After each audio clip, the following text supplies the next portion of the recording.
All right. Hi, everybody online. Hi, everybody here. My name is Chris Barnes, and welcome to From Class Paper to Published Article, a look at the scholarly publishing process. I'm assistant professor and digital publishing librarian at the libraries, one of the many librarians here that are eager to help you as undergraduates with anything you might need. There's a librarian basically for every department, so you should try and identify who that librarian is for your major. I am the poli-sci librarian, but I also am the liaison to Graduate Student Council, and I work on scholarly publishing, so that's why I'm offering this here today for the Spark Center. All right. If you have any questions while I'm talking, you can add them to the chat or the Q&A, or if they're sort of short, quick, I'll try and answer them on the fly. If not, I'm hopefully going to have time for a nice discussion at the end where you can ask me discipline-specific questions about whatever your major is or your course is, or what course you have a paper in that you think might make a good article. Okay? All right. So here's our agenda for today. It's fairly packed, but it goes over the basics very well. We're going to start with the scholarly communication life cycle, sort of the how everything gets put together and then reanalyzed. So we write articles, we read them, and we write new articles. We're going to talk about the steps in that process.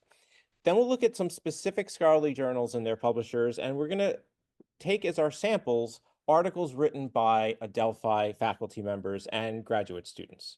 We'll then look at the different kinds of publishers there are and why that matters. And then perhaps most importantly, we'll look at the peer review process. This is the essence of what it means to be a scholarly journal, and it's really key for understanding the entire process itself from submission to publication. Then we'll talk about something called open access. Open access refers to free ability to read and access something, but also to reuse something in various specific ways. We'll talk about full versus hybrid open access and then how all of this is funded. And then when you're looking at the journals that you might want to submit to, we'll talk about what you should be looking at. For example, impact scores and some comparisons and rankings, and then something called predatory publishers. These are evil actors out there in the scholarly publishing landscape that are just in it to get your money. We'll talk about who those are and how to avoid them. And lastly, information for authors. We'll look at the different types of articles and the components of them, as well as citation styles. And let me just make sure there's nothing under there. Okay, very good. All right, so let's move right on to the scholarly communication life cycle. So it starts with, as you might imagine, research, right? The research that you have all been conducting during your undergraduate time here at Adelphi. And that can take various forms, right? Depending on the course that you're in. So research in an English lit course could be close reading, could be reading other scholarly articles, whereas in a chemistry or a physics class, it could be experimentation. So it really depends upon the discipline and field that you're in, as well as the kind of paper that you're writing. But then when you actually do get into the writing of that paper, right, most of the common components are going to be familiar, right? Every article, whether it's in chemistry or in English, is going to have an argument, a thesis, a point, why it should be published, what it's adding to the conversation, okay?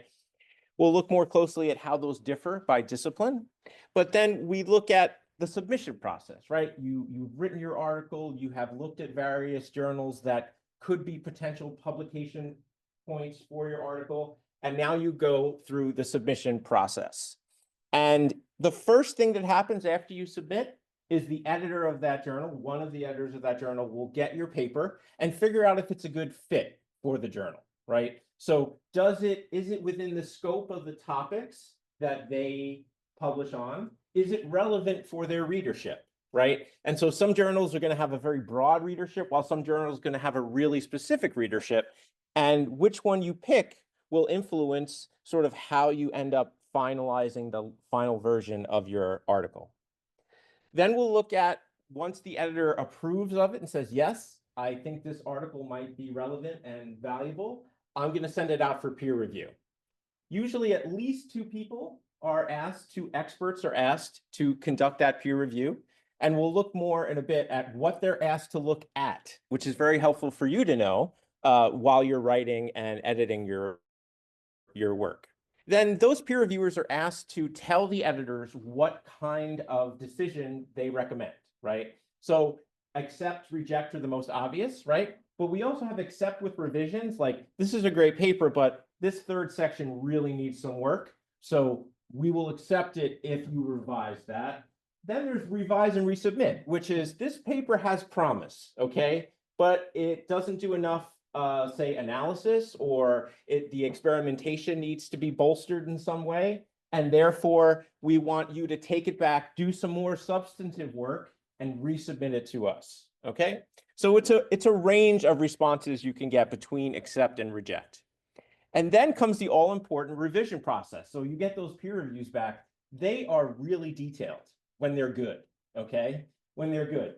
These peer reviewers, however, are volunteers. They're doing this, as a service to the profession. So they might get asked to do 14 of these reviews like a semester, okay?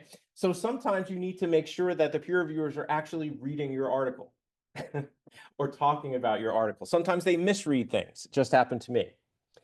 And that is, for my money, the coolest part of the publication process, because your paper goes to these peer reviewers who are experts and you get feedback from them. And often they make points and reference articles and things that you'd had no clue about. And it's so exciting because you're able to make your paper stronger. Okay, you're able to revise it. As you revise, you need to also write down what you're doing to your paper, because you need to tell the editor, right, when you send the paper back in once it's revised, okay, my peer reviewers asked me to do these 15 things. Here's what I did for each one of those 15 things. Some of them I agreed with and I did. Some of them I disagreed with and I didn't do. And some of them I might have a question about, okay? Once it's revised and the editor accepts it for publication, it goes through the production process. And that's where all the I's are dotted, T's are crossed, copy editing takes place, formatting takes place. More and more, the journals that you submit to are going to have software that reformats the paper into the citation style that they want, which makes it awesome because means you don't have to convert your paper to Chicago prior to, or whatever they use prior to submission. And then publication. Let me try and move this. Sorry. Okay. And we'll talk about the version of record, which is the formal publication by the publisher, and then how it gets shared with the world through indexing, okay? You don't find scholarly articles by going to Google, right? You find scholarly articles by going to OneSearch, by going to databases. You can go to Google sometimes, Google Scholar, right? But this is going to take you back into the scholarly environment. And if you don't go through the library, chances are you're going to get asked to pay through the nose for one article. Here is a visual representation of what I just described. They put it in terms of creation, evaluation. Evaluation includes peer review, publication, the actual producing and putting it up online, and then how it gets disseminated and accessed, right? So what open access does is it says, you don't have to pay to read this work, right? One of the reasons why we got a COVID-19 vaccine so quickly is because the science publishers took down their paywalls. They allowed the copyrighted material to be read by anyone around the world, and that led to this increased pace of scientific discovery in that particular area, and did a great job of demonstrating why copyright often gets in the way of scientific discovery and progress. One thing that I didn't include in my last slide is preservation. We need to make sure that once the work is published, it's preserved somewhere and accessible forever, okay? It's kind of scary for librarians to use the forever word, right? But that's when something gets added or preserved to a collection, that's what we're committing to. And then the entire process starts over again by you doing the research or reusing the work and starting the cycle over again. Here are the scholarly sample articles that we will be looking at today. Some of these very important, awesome authors are in this very room. The first article is from, wait, one second, nursing, right? And it is Professor Candiano right there, and Professor Marzano, who is a graduate student in the doctor in nursing practice? PhD program. So you can be your faculty and grad student at the same time. Very cool. Here is Professor Widera Kalinowski. Sorry. Chemistry paper right? Professor Councilman Carpenter, social work, Professor Fiore, psychology, Professor Schwartz, English. So we have the full range, right, of different disciplines in our sample papers. And this will allow me to show you how an English journal behaves differently than a chemistry journal, okay? But let's look at the specific journals themselves, right? These slides are already available online for you to download. Okay, I'll give you the link at the end. These are links to the about pages. If you want to yourself go to these individual journals and see how they compare with one another. But what we want to talk about now are the publishers. Okay, there are 3 different kinds of publishers represented by these 5 different journals. We have university publishers or university presses. This is like University of Pennsylvania Press or Harvard or Cambridge, all of the colleges and universities that have their own presses, right? Also publish journals. And so we see that with the 18th Century, which is published by the University of Pennsylvania Press, and Health and Social Work, which is Oxford University Press. Then we have society publishers. Okay, society publishers, ACS. I was saying catalyst for the longest time, but it's not, is it? It's catalysis? Catalysis, okay. And catalysis is put out by ACS, or the American Chemical Society. So some scholarly societies actually publish their own journals, all right? And again, not again, but they are nonprofit. Just like the university presses, they are nonprofit. They are just making enough money to continue going and maybe make a little profit they could give back to the nonprofit institution that they are within, right? Lastly, we have the commercial publishers. Wiley Blackwell at the top and Elsevier here towards the bottom. Commercial publishers are doing this for the money, okay? And they're very good at making a lot of money off of scholarly publishing. We'll talk in a minute about how they get everything for free, including the labor, and then they charge us enormous amounts of money to buy back our own content. It's crazy, all right? But that's why we saw open access rise, and we'll talk more about that. But let's get to the heart of scholarly publishing, which is the peer review process, okay? It is, as I already mentioned, it describes the expert review of a manuscript, right, by 2 to 3 or more individuals, including an editor at a journal, all right?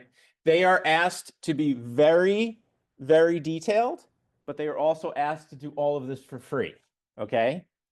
That is helpful in understanding sometimes why things take a little bit longer sometimes, all right? Or why a review might be a little shorter and you want to ask for more feedback.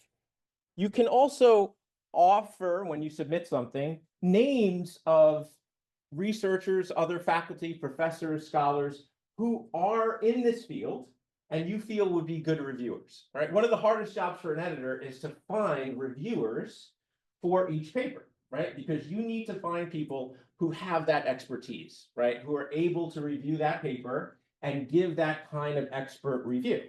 But if you're an expert in that field, chances are all the other journals in that field are also asking you to write reviews, okay? So often review requests get declined. All of this makes the process longer, all right? And it is usually blind. Now we don't really want to say blind anymore because that's ableist language. We want to say double anonymized, okay? So the author doesn't know who the reviewer is, right? I can suggest people to review it, but I don't know who's going to review it, right? They cannot take my suggestions. And the reviewers don't know my identity, right? And that's just for objectivity, right? So they don't know that I'm the student of their peer at another school, and it would really be really good for them to give a good review. We don't want that because that would interfere with the science. It would interfere with the objectivity. And the whole point of something being peer reviewed is it has passed through this rigorous process, okay?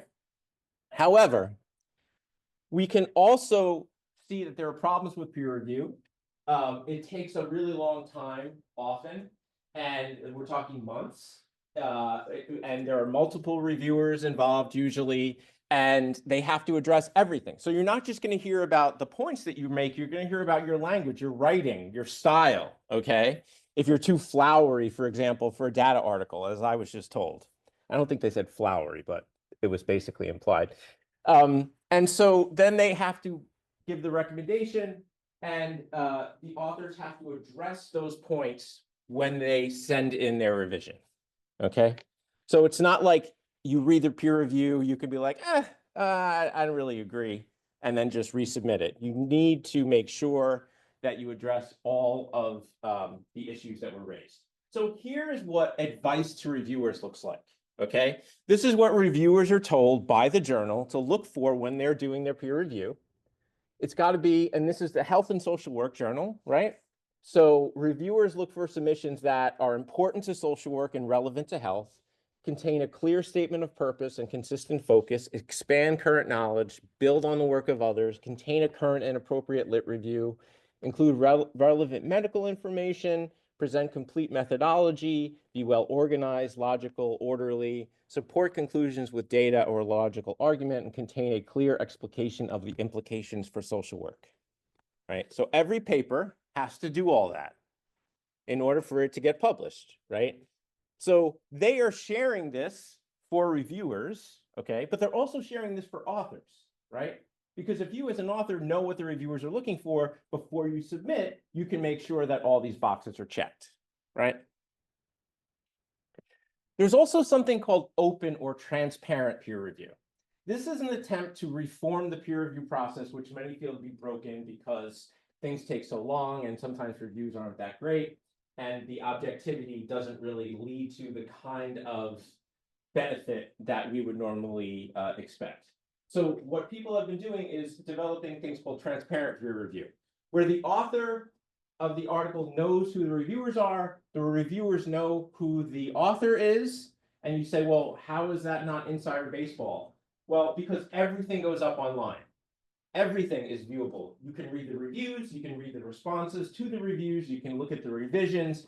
The idea is that through that total transparency, the objectivity is still maintained because everything has to be out in the open, all right? And if I know that my peer review of this manuscript is going to go up online, guess what?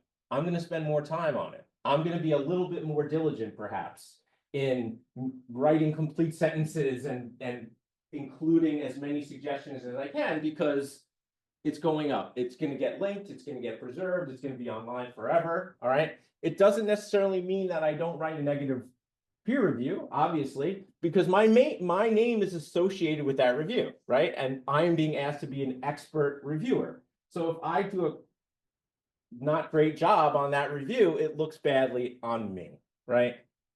Okay. So now we're going to talk about open access. I already mentioned to you that many journals are published by commercial presses, and they charge a lot of money to get access to that content. A good deal of your tuition dollars goes towards us being able to subscribe to various journals.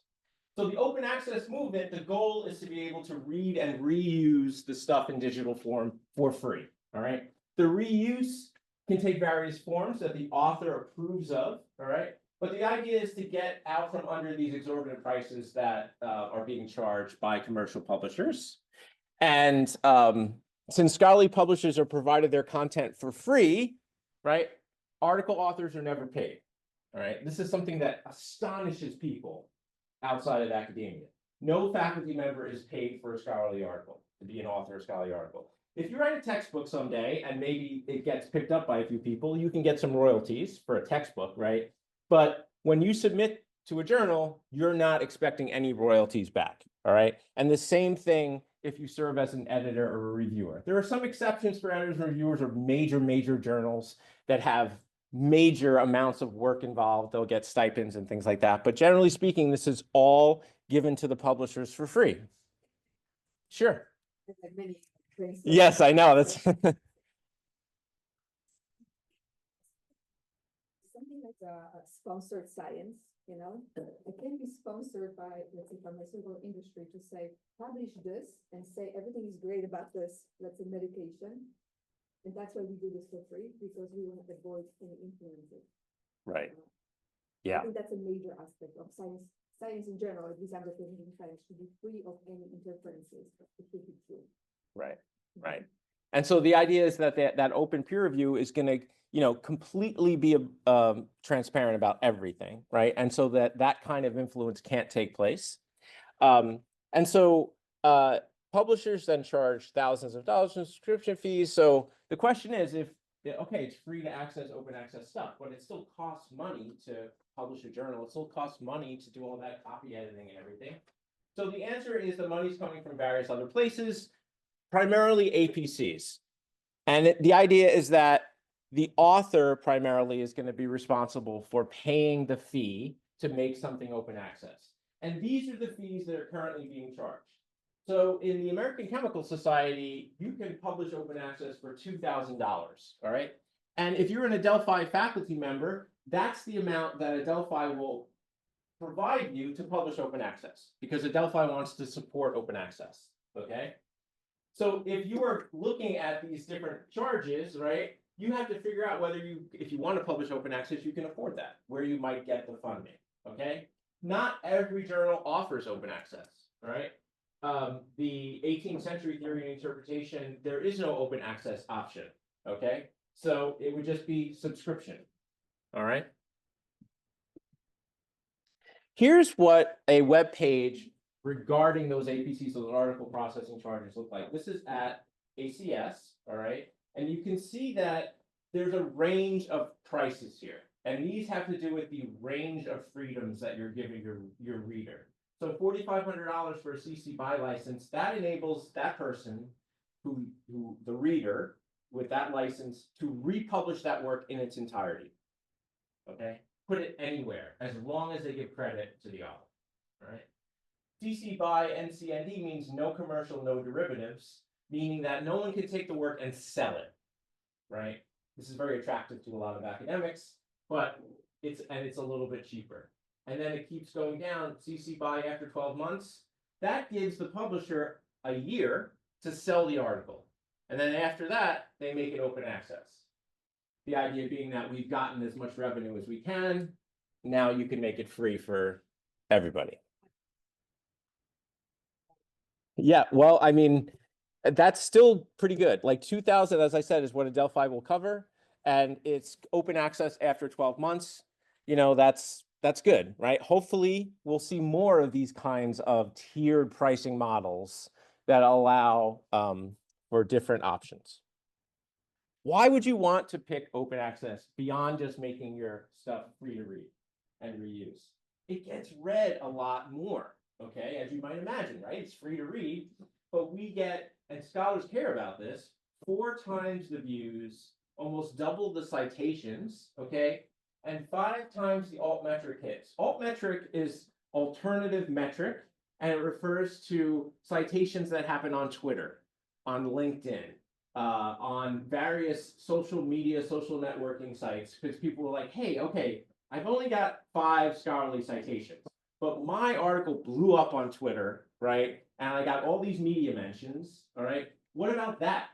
Well, altmetric will track that. So it'll show you, beyond simply citations in scholarly journals, it'll show you where else online it has appeared, okay?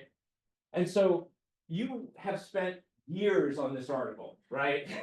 Blood, sweat, and tears, okay? You want to make darn sure that as many people are shown this, given this article, given the opportunity to read and find this article. So making it open access does that, right? And the publishers recognize this. And so that's why the Journal of Clinical Nursing here has the open access advantage page, okay? All right, evaluating potential journals. So there are lots of different ways that you can evaluate a journal to see if it's the right place to publish your work. We already talked about you having to make sure that it's in the scope of the journal, okay? But not all journals are created equal. We just talked about impact and reach and how often your work is accessed, right? Well, there are journals out there that rarely ever get read, okay? They rarely ever get read, which means that your article has less of an opportunity to get read, which means your article has less of an impact on that specific scholarly conversation. that you are trying to contribute to, right?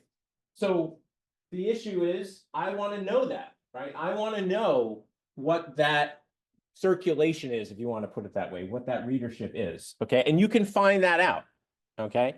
So that's one of the key questions you want to look at. You also want to look at where it is indexed. So what that means is, which databases is it in? Like if I go into Scopus or Web of Science or Humanities Full Text or Academic Search Complete, and I put in that topic, is my article going to show up, right? It's only going to show up if that journal is indexed in that database, okay? So journals will say, hey, we're indexed in all these databases. Super sketchy if a journal says, we're indexed on Google Scholar. Well, that's not an academic database. That's like saying, well, if you Google us, we'll come up. Like, well, yeah, that's great. So does my dog's Instagram account, but it doesn't necessarily mean that it is, professional and verifiable. Also, what journals are you citing in your own work, right? Chances are, if you're talking about a specific topic, all right, you can look in your bibliography and there are probably a couple of journals that you cited a few times because that's the place to go to for that specific topic, right? So it's a good bet that they're going to want to publish your article if you are extending the conversation into the future from the articles that they've already published, right? And they want to know that. Editors want to know. They say, okay, tell us the articles in this journal that are most similar to yours or that were impactful to your own work, all right? Editors want any excuse to turn down a paper, basically, all right? And so what you want to do is give them no excuse. You want to say, I'm sending this to you because X, Y, and Z, it's a perfect fit. I cite your own articles. It's very similar to the kind of methodology used in these 3 articles that you published, right? You don't want to give the editor any excuse to be like, yeah, this is not in scope. This is not for us, okay? Here's where we need to talk about predatory publishers, though. Because open access relies upon funding from the author, right? Some shady characters out there said, okay, wait a minute. If I have a website, I can just publish these articles to this website and they'll pay me money, way more than it costs to keep the website going. So I can just use this to make a lot of money, right? So what they did was they created these journals that are really scholarly in name only. Okay, you send them your article, peer review takes 48 hours, okay, or a week. All right, super sketchy. All right, imagine submitting a 30-page article and 2 days later you get back your peer review. Well, chances are that's a really cursory, skimpy, non-intense peer review, right? Which means that your article is not going to be as good as it could have been if you had sent it to a more rigorous, right, publication that used peer reviewers who had more experience, perhaps, right? And so they will publish your article, but they're not indexed anywhere. They're not indexed anywhere. So, oh yeah, my article's up online, here you go, right? But you go into one search in Adelphi, you put the exact title and it doesn't come up, okay? So chances are that the other researchers that you want reading your article are not going to find that article, okay? So where some of thing is indexed is super important just because the scale of stuff that gets published these days, the scale of stuff that's online is unfathomable, okay? And so they are taking advantage of not only the new open access model, but the fact that we professors need to publish in order to get tenure, okay? So I'm going up for tenure this year. I have to submit my peer-reviewed articles for my colleagues to review, okay? They know that, and they're like, hey, we'll publish your article in 2 months from start to finish, whereas it could take a year at the other place, right? You're like, oh my God, I'm up for tenure in 3 months. I could have this published by the time I'm up for tenure. Let me go with that, right? The problem is when the tenure review board looks at your stuff and they look at the journal, oh, I've never heard of that journal. Where's the journal index? Oh, it's not indexed anywhere. Is this a high quality? Is this worthwhile, right? All these questions start arising. It doesn't do your tenure chances very much good, right? The impact factor is 0.1. Yes, the impact factor. There are lots of scores and metrics that you can use to judge not only your own impact, but the impact of the journal itself, for example. So all of these things are up for analysis, and the better journals want you to know what their metrics are, right? They want you to know, okay, that you got nearly 4 million full text views, right? That means that when they say full text views, someone didn't just click on and get to the landing page, but they looked at the PDF. They read the PDF itself, okay? Total articles published in 1 year, 568, okay? That's a lot. But some of the predatory journals are 4 or 5 times that, okay? They publish maybe 20 articles a month, all right, or more. Acceptance rate, 11%. Predatory journals, 90%, right? But they don't tell you that on their website. And then acceptance to publication, 17 days. That's not the entire process. That's when the editor says, your paper's been accepted. And you're like, okay, when is it going to be online? When is it going to be published? Just over 2 weeks. All right. All of this is publicly available. And as are the citation impact scores. All right. Various companies come up with different metrics, right, for how to judge the impact of an article, of a researcher, of a journal. So they are citing Scopus, which is Elsevier's product, as 6.4, journal citation indicator 1.46, journal impact indicator 3.2. These mean nothing, okay, on their own, right? You need to know how they compare to other journals, all right? And in order to do that, well, before we look at that, here's a different journal. This is the American Chemical Society, right? Article downloads, okay, almost 10 million. Look how higher their impact factor is, 11.7. Site score, 20.8. So if I'm looking at that, I'm like, oh, wow. Okay, so my article could get read by double the number of people per year if I were to publish in this journal as opposed to the other journal. But is this the right journal for my article? You know, is it going to get turned down? Is it going to get considered to be out of scope? Then the peer review process has to start all over again, right? And by that point, your data might not be relevant anymore, okay? I did a pre-COVID analysis. I tried to publish it after COVID. Editor was like, the world's different now. No good. So time really can make an impact on your research. But there are websites like this that will help you in your analysis of the different journals. This is called Simago, Journal and Country Rank, and it takes publicly available data from scholarly publishers and puts together these various metrics for you to review. The cooler part is when you scroll down, and I know these are a little small, but this breaks down the readership, the citations, even like percentage of female authors. Documents cited by public policy. So if you're trying to figure out if your work is going to get outside academia, if it's going to actually, like, say you write a paper on public policy, you want to make sure that not only other professors read it, but people in government and public policy think tanks and things like that read it. Well, you can look at the citations that this journal got in public policy, okay? Any questions about these citation metrics or anything I've said so far? Okay, I know I'm moving fast, but I want to have time for questions. So where is all this information contained? Every journal has something called information for authors or guidelines for authors or author guidelines, okay? And they are going to offer all of the required things that are necessary when you submit something, all right? And it's going to vary depending upon the kind of paper that you submit, right? So under research paper, right, there might be a qualitative format, a quantitative format, right? And the requirements are different for each one. Citation styles you want to pay attention to, but again, more and more it's that you can submit in any style and they will, after acceptance, convert it themselves, okay? Lastly, copyright and licensing and turnaround times, okay? Do you retain your copyright, your ownership of that work, okay? When you publish at a commercial press, very frequently, they take your copyright. They say, all right, you want us to publish your article? You need to sign the copyright over to us, all right? Well, what does that do? Nothing, except it gives them the ability to charge whatever they want for that article, and you no longer have ownership of it.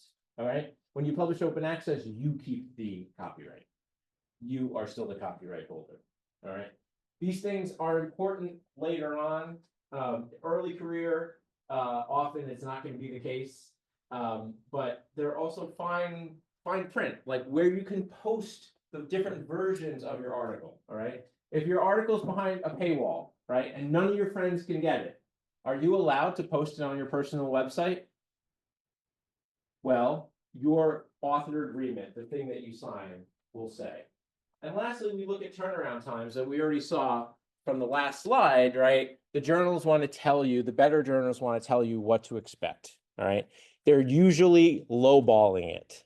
They're usually, if they could say lower, they would, all right? But they can't. So it's usually a lower estimate. Journal of Clinical Nursing, here are those author guidelines I was talking about. Here's what it looks like when you actually navigate to it, okay? This is just the top menu. I've highlighted article types. I just want you to see what it looks like, all right? Depending on your discipline, there could be loads of different kinds of research articles, okay? So in this journal, right, research articles include clinical trials, empirical research, mixed methods, empirical research qualitative, empirical research quantitative, feasibility study, and pilot study. Those are all considered part of research articles, right? And we see them here. And then this grid answers a lot of basic questions for authors. So what's the word limit? Okay, 8,000. How many figures and tables can I have? Personally, I've never published anywhere where they told me how many I could have, okay? But the reason for this is more costs more money. Just economics, okay? I've also never published anywhere, again, this is just not my field, right? 35 or fewer references. Again, I don't know. Any ideas? No, okay. So, or a reason for requiring more in the cover letter. Usually you're allowed to put as many references as you want, and academics love references. So this is what, if you scroll down, right, you're going to be looking at. You want to see, all right, well, where does my article, right, is it qualitative, for example, or quantitative? Is it making measurements? Is it numbers based? Is it giving quantitative statistics? Or is it qualitative? Is it asking people how they feel about things, what their opinions are about things? Okay, those are very different. And the journal wants you to decide which one of them it is. Okay. Few articles where I review others' work. I was never limited in the number of citations, but when it was my original data, and we put too many citations, they said cut it down because the list is way too long. Really? Yeah, they said that. Because people want to go to the most relevant, Okay. recent work, Okay. not older work. I see. It's So not a it's, review paper that might ask, not specific number, but they said cut it down. Reviewers even suggested there's too many papers cited. Some of them are too old. too old. So it's really a recency kind of, I gotcha. That's very good. That's really interesting. And again, it varies so much by discipline, okay? Here is American Chemical Society. I just want to point out a couple of things here real quick. So not only is the write-up, your article itself needs to go to the journal, but the data that you have gotten, right? Whether it's in a spreadsheet form or it's in a document, right? That needs to be shared too, right? So if I'm going to publish an article and it has a data set behind it, right? Today I did a survey and I've got this enormous spreadsheet with all these answers and everything, and that's my raw data. Well, now it's expected that that goes up online too, that underlying data is accessible. Why might that be wanted? Why would you want the underlying data? To double check, to replicate, right? Fundamental to the scientific process is the ability to replicate an experiment, or if in English, right, replicate a close reading, okay? But when we're talking about the sciences, we're talking about areas that have supplemental materials that are data sets or chemical notations and programs and things like that, okay? That is all increasingly being asked to be open access as well. if you want some help with your editing, with your language, right? Not all academics are good writers, okay? English might not be your first language. There are editing and language services out there that can help get your manuscript to the point where it is more likely to be accepted by submission and not get rejected because of stylistic reasons, okay? But you can see how long this list is, right? I mean, these are all the things that authors are supposed to read and acknowledge and fulfill. This is what an English journal looks like. This is their information for authors, okay? It's a sentence, 2. The manuscript should not be longer than 9,500 words, including notes, and blind, right? That means all identifying information has been taken off, right? Not only names, but like if I refer to my institution, I have to take that institution name out and put in bold, black, redacted, okay? And then when it's accepted, I go back through there and I pull out redacted and I enter in the name of the institution or the name of the researcher or my name or whatever it might be. Okay, and so with all references to the author removed, right? Obviously unacceptable essays will be returned within 2 weeks. They don't even, like, obviously unacceptable. How would you like to get an email back that your article is obviously unacceptable for our journal, have a nice day? Within 2 weeks, essays being seriously considered will be kept for 3 to 6 months. 3 to 6 months, okay? There's no, like sometimes they give you a tracking system where you can log in and say, oh, okay, my manuscript is now out for review, or one of the 2 peer reviews has been submitted, or things like that. None of that is here. All right, we don't see any information about required sections, right? So if you really wanted to publish in this journal, what would you do? Sorry, if you wanted to publish in this journal, you would read other articles in that journal, right? You would do your best to find an article that was very similar to what you have, right? And you see how they structure it, okay? You see what other authors have done to conform to these very basic requirements, okay? Some authors might like this, right? Oh, I can submit whatever I want, right? But that's because they are expecting you to read through their journal, to be a reader of their journal, and to be writing for their journal, all right? And therefore, you don't have to worry about underlying data sets, okay, necessarily for an English essay, right? And these are what the 18th century is publishing, okay? So, very different based upon discipline. These are links to all of the pages for information for authors. So when you download the slides, you can click on there and go back to those pages. But with that, I'm going to end and thank you for your time and ask you if there are any questions.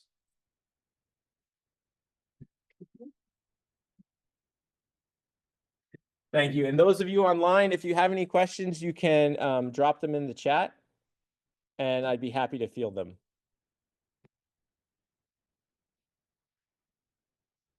For those of you who are looking for the slides, this here, the Scholarly Publishing Guide, if you click on this, you'll be taken to this page here with that graphic on it. And here are the slides. I'm also recording this session, so I will take the recording and add it to this page as well. So you'll be able to, review my talk. And like I said, I am always available and eager to help for any of these sorts of questions. I know it's a lot and it's very technical, but I hope it's done a little bit towards helping you all understand what the process might be. And please remember that the work you do in your classroom, all right, is just a smaller version of this, but it can be this, all right, if you have a good idea and you really work towards it with your faculty member, and as you prepare for publication, it involves more of what you're already doing, right? So you might have to do a little lit review for when you submit your essay. Well, the lit review you're expected to do for a journal article is more substantive than that, right? You want to make sure that there's no other article out there that you are missing, okay, that you didn't read, that you didn't know about, that makes a really important point relevant to your argument, right? But that is what peer review is for, all right? Peer review is for people to say, hey, you did great, but you didn't read this article, and that will really impact your argument, right? Way better to hear that before it gets published, right? Way better to hear that criticism when it's constructive, when you can make the edits and the changes, and you are very grateful to the reviewers for that work. All right. Now that I have my screen open here, I just want to show you, this is my response to reviewers for an article that I submitted to a journal. The name of the article is Manumissions of the Brooklyn Old Town Records Collection.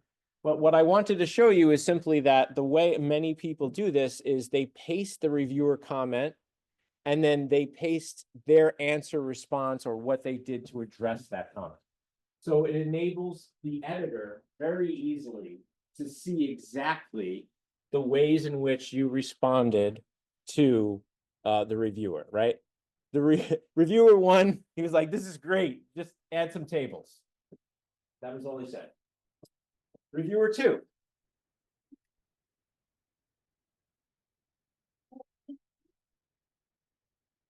Okay. There are jokes about reviewer two, right? You'll see panels out there, how to handle reviewer two, right? One of the reasons why this took a little bit longer is that they couldn't find someone to review it, and the person who agreed then said that they couldn't do it, right? So all of these sort of just being human, right, can get in the way. And not all of my responses are positive. So I think that this reviewer misread something. And so I say, I think the reviewer misread something. You want me to change it, maybe I'm wrong, I will, but the editor needs to make that final call. All right. And so, yes, it's very involved, but like everything you should see here in terms of like what is expected of you in a paper, right, is what you're already doing in your courses, all right? In a much smaller form, perhaps, but it's the same kind of research. Just like the professor expects you to add to the conversation, right? That's what you're doing in a larger format when you're publishing in a scholarly journal. So both of these guides can be helpful. The scholarly publishing guide, and then there's the open access guide, which will give you more information about that element of scholarly publishing. I'm going to open the chat one more time to see if there are any questions. There aren't. Okay, I am going to then stop recording and thank you all for your time.